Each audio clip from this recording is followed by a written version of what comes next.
Welcome to the English Learning from Scratch series. In this lesson, you will learn about the feeling called confused.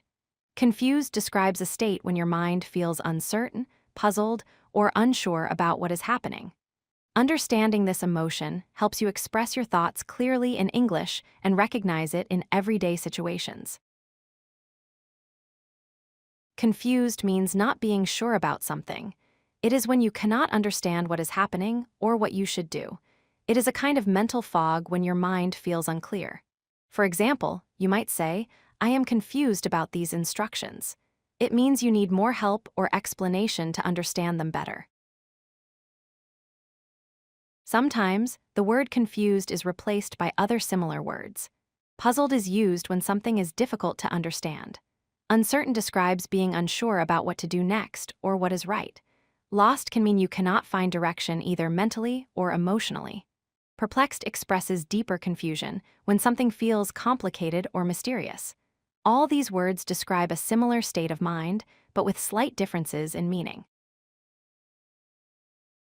You might feel confused when learning something new, like grammar or vocabulary, that seems difficult.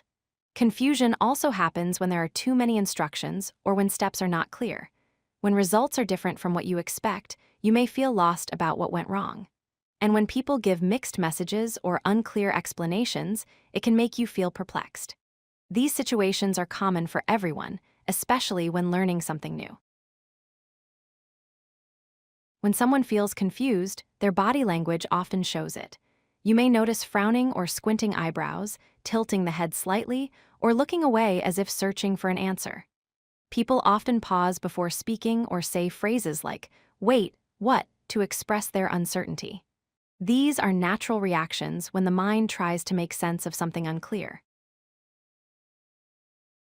Here are some helpful ways to express confusion in English. You can say, "I do not understand" when something is unclear. You can say, "I am not sure what you mean" when you want polite clarification. Another way is, "This is confusing to me" to describe a difficult topic. And if you lose track of a conversation, you can say, "Wait, I am lost."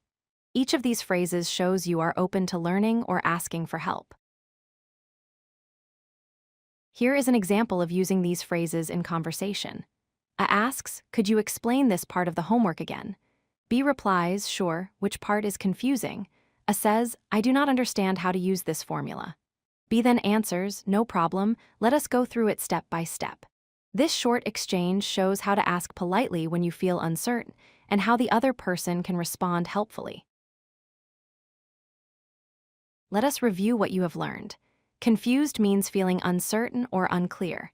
You can use words like puzzled, lost, or perplexed to describe similar feelings. Practice using simple phrases such as, "I do not understand," or "I am not sure." Remember, it is okay to feel confused while learning. Confusion is often the first step toward understanding something new. If you like this video, hit that like button and don't forget to subscribe. Visit codelucky.com for more such useful content.